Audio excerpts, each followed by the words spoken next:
On my own promotion party, my boss promoted my coworker who started 3 months ago instead of me. She already does a lot more than you, she deserves it, he said.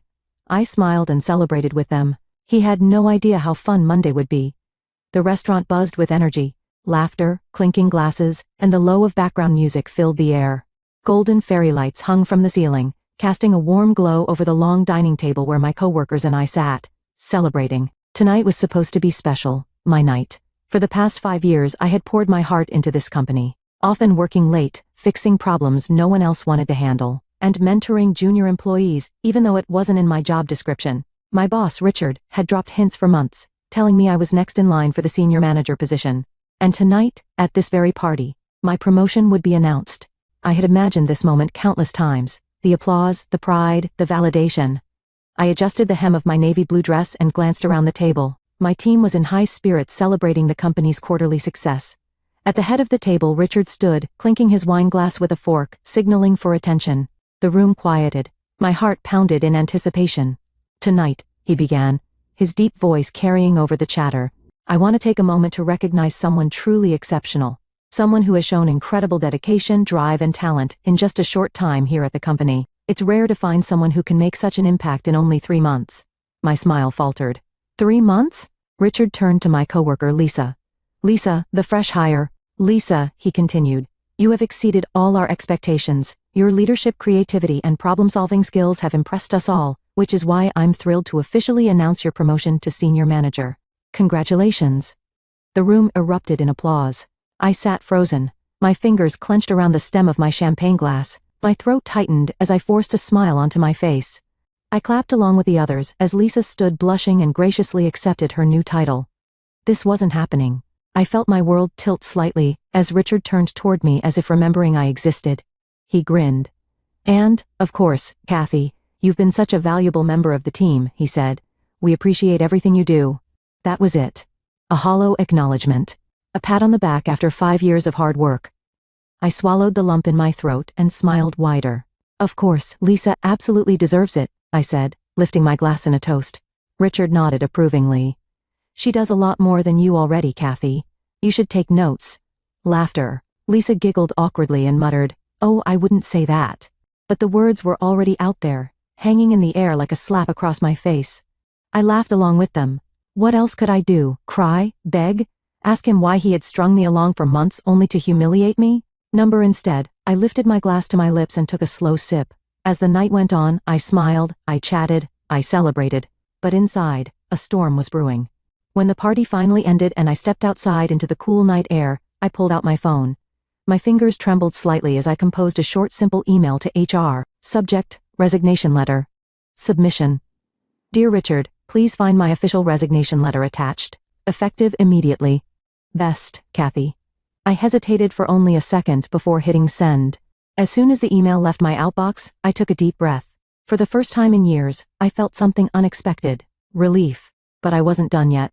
On Monday, Richard was about to find out exactly what happens when you underestimate the wrong person. The office felt different that Monday morning. I walked in through the front doors with a sense of quiet satisfaction, my resignation letter already sitting in Richard's inbox. He had no idea what was coming. At first glance, everything seemed normal. The receptionist greeted me with a bright smile. My coworkers gathered near the break room chatting over their morning coffee. Lisa was already at her desk, basking in the afterglow of her big promotion.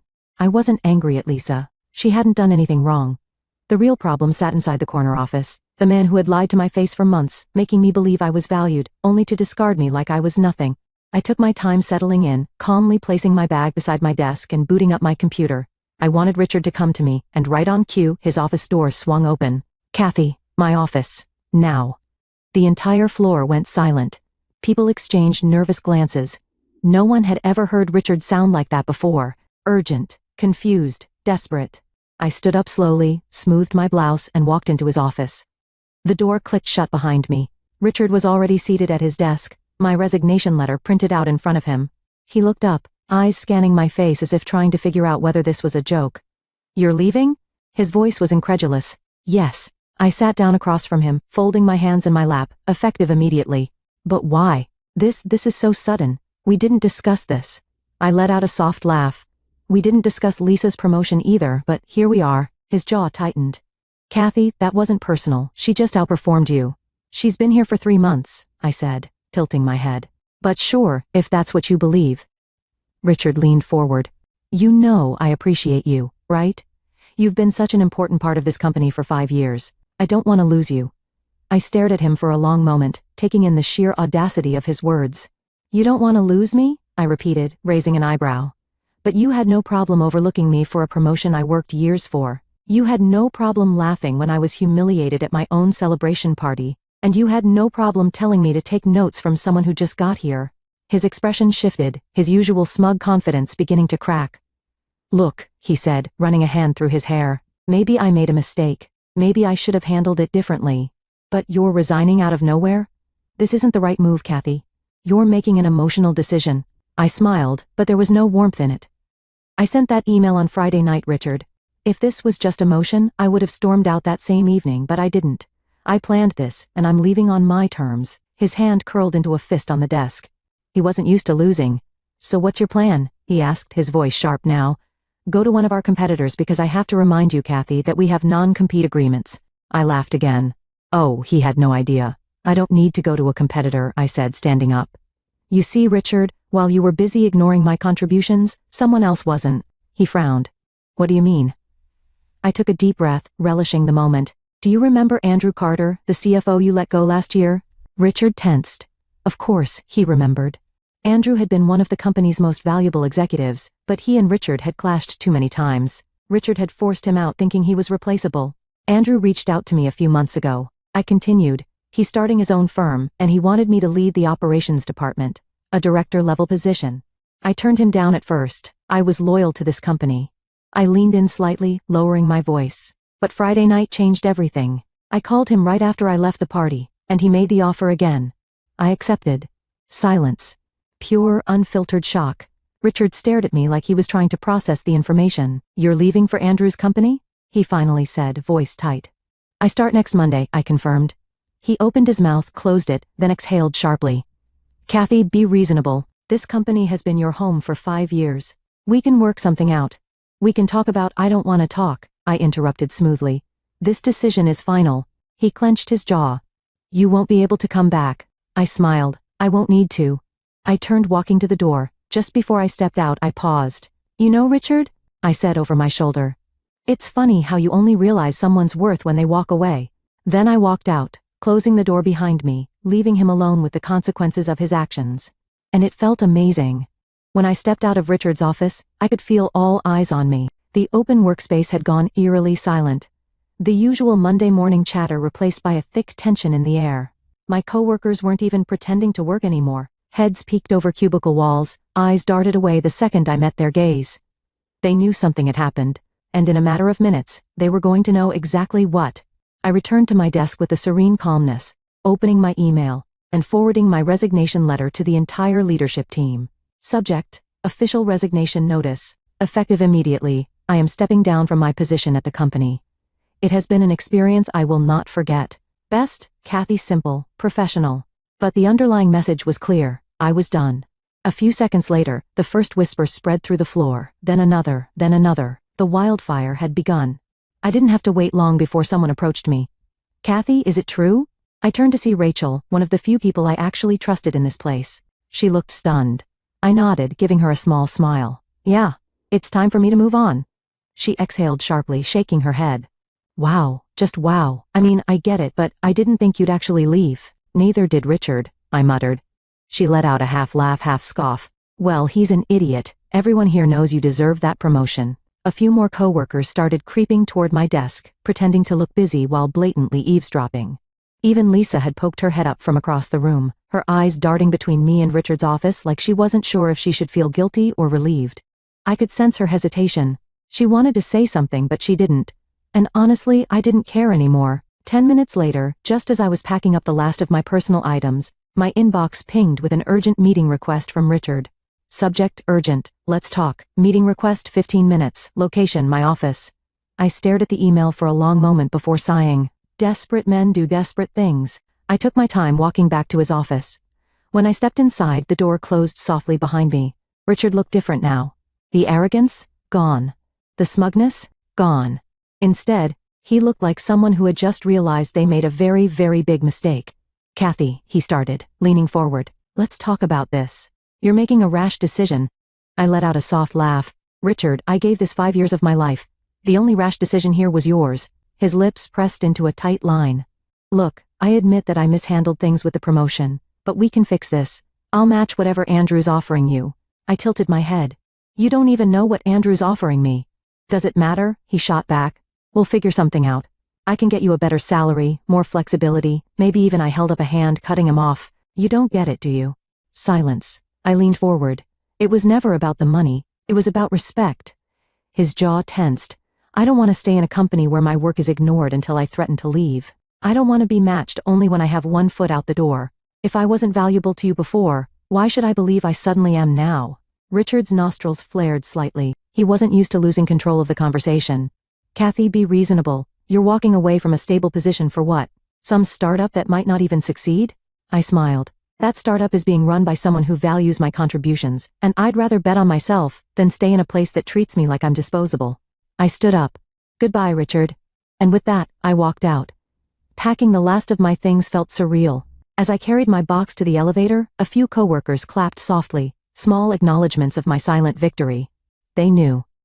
Lisa, still sitting at her desk, finally gathered the courage to stand up and walk toward me. Kathy, I didn't know. I raised an eyebrow. Didn't know what? Her mouth opened, then closed again. She knew. Of course she knew. She might not have orchestrated it, but she had benefited from my loss. It's fine, Lisa, I said, not unkindly. Enjoy the promotion. She flinched, but I was already stepping into the elevator. As the door slid shut, I let out a slow breath. This wasn't just the end. This was the beginning. The Monday after I walked out of Richard's office for the last time, I stood in front of a sleek glass building taking in the sight of my new beginning, Carter and Associates. Andrew's company was smaller than my old one, but it pulsed with energy and ambition. It was filled with people who were building something, not just maintaining a machine that someone else had created. I stepped through the doors feeling something I hadn't felt in years, excitement. No more being overlooked. No more being undervalued. No more Richard. As I rode the elevator up to the top floor, my reflection in the mirror-like doors looked different, more confident, more alive. This wasn't just a new job, this was freedom. The moment I stepped into my new office, a real office with floor-to-ceiling windows and a door that I could actually close, I knew I had made the right choice. The morning was filled with introductions, meetings, and onboarding. But everything about it felt different from my old workplace. For starters, people here actually listened. During my first leadership meeting, Andrew turned to me smiling. Kathy, I want you to take the lead on our new initiative. We're restructuring operations, and with your experience, you're the best person for it. Just like that, no begging, no proving my worth over and over, they already knew my value. I nodded, suppressing the urge to glance around and see if this was some kind of test. I'd love to, I said simply. A few of my new colleagues smiled in approval. Andrew nodded as if he had expected no other answer. This was how things should be. No games, no politics, just respect. The first sign that things were falling apart at Richard's company came 2 days after I left. My phone buzzed with a message from Rachel. Rachel, Kathy, OMG, Richard is losing it. Ever since you left, everything's a mess. I smirked, but I kept reading. Rachel, he had to call an emergency meeting because no one knows how to handle half the things you used to do. Turns out Lisa doesn't actually do more than you already. She doesn't even know what she's doing. I laughed out loud. Of course, Richard had overestimated Lisa's abilities and underestimated mine. A second message came in. Rachel. Oh, and get this. 3 clients already reached out asking for you by name. When they found out you left, they weren't happy. I felt a rush of satisfaction. Richard had spent years taking me for granted, and now he was learning a lesson he should have learned a long time ago. Some people are not replaceable. That afternoon, while reviewing strategy documents in my new office, my assistant poked her head in. Kathy, you have a call on line 1. It's a company called Dawson & Company. They said they used to work with you and want to discuss moving their account over. I blinked. Dawson & Company was one of the biggest clients at my old company. Put them through, I said, keeping my voice steady even though my heart was pounding. A moment later, I heard the familiar voice of Mark Dawson, the CEO. Kathy, he said, warmth in his tone. I heard you moved to Carter and Associates, let's talk. I leaned back in my chair, a slow smile spreading across my face. Of course, Mark, what can I do for you? Within a week, 3 of my former company's biggest clients had reached out to me, all expressing the same frustration. Things aren't the same since you left. We don't feel like we're in good hands anymore. If you're leading operations at Carter and Associates, we're interested in moving." And so one by one they did. I wasn't stealing clients, I didn't need to. They were leaving on their own because they trusted me, not the company I used to work for. And Richard? He was scrambling. Rachel kept feeding me updates.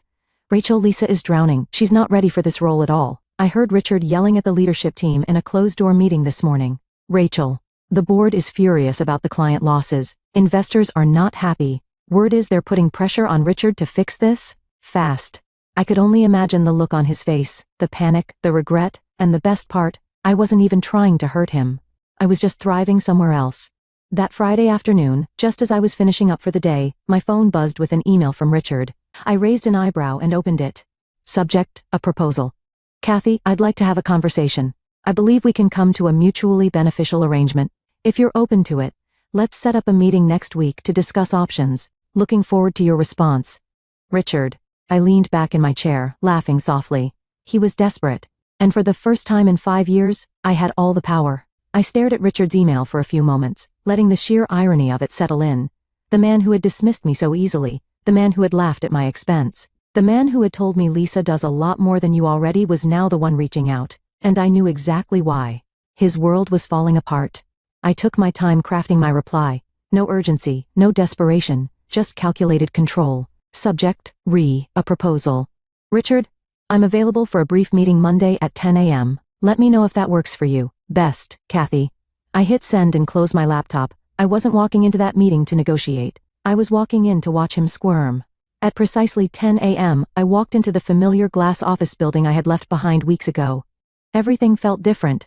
The receptionist hesitated before greeting me, unsure if I was a guest or a ghost from the past.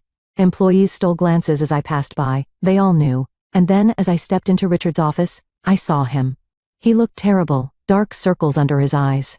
A nervous energy in the way he sat, his fingers tapping restlessly on the desk. He wasn't the same arrogant man who had belittled me weeks ago. "Thanks for coming in," he said, forcing a tight smile. I sat down, crossing my legs and placing my hands in my lap. "Of course, what's on your mind?" He exhaled and leaned forward. "I won't waste your time. We need you back, Kathy." I said nothing. Just let the words hang in the air, heavy with irony. He continued, "I underestimated your role here. I'll admit that. But we can make this right. If you return, I'm prepared to offer you a substantial raise, a senior executive title, and full decision-making authority over your department." He sat back, clearly expecting me to be impressed. I wasn't. I tilted my head. "So let me get this straight. You had 5 years to recognize my value, 5 years to promote me, 5 years to respect my work." I let that sink in before continuing. "But instead, you passed me over for someone with 3 months of experience, and told me to take notes on how to be better. And now, after losing key clients and watching your company spiral, suddenly you're offering me everything I deserved all along." Richard's jaw tightened. "Kathy, come on." I held up a hand, stopping him. "Let me ask you something. If I never left, would I be sitting in this chair right now? Would you have given me this offer out of appreciation, or are you only doing it now because you're losing control?" His silence said everything. He tried to mask it, but I saw it in his eyes. The truth. He never saw my worth until it cost him everything. I let out a small, amused laugh. "That's what I thought." Richard's desperation broke through. "Kathy, be smart about this. You have history here, a future. Do you really want to throw away all the hard work you put into this company?" I smiled. "Richard, you still don't get it, do you?" I stood up, smoothing my blazer, and leaned slightly forward. "I never needed you. You needed me. And now you're finally realizing that." His face darkened, but I could see it, the flicker of panic behind his eyes. I turned, walking to the door, but paused just before stepping out. "You should take notes, Richard," I said softly, echoing his own words back at him. "Maybe next time, you'll learn to value the people who actually make your company run." Then I walked out. And this time, I never looked back. Back at Carter and Associates, things were thriving. Our client roster had nearly doubled. More and more companies were leaving Richard's sinking ship and turning to us. And then, on a quiet Friday afternoon, Rachel sent me one final update that made me laugh out loud. "Rachel, Richard just got fired. The board forced him out. They couldn't recover from all the client losses." I leaned back in my chair, sipping my coffee. Perfect. Richard had thought I was replaceable. Turns out he was. And me? I was exactly where I was meant to be.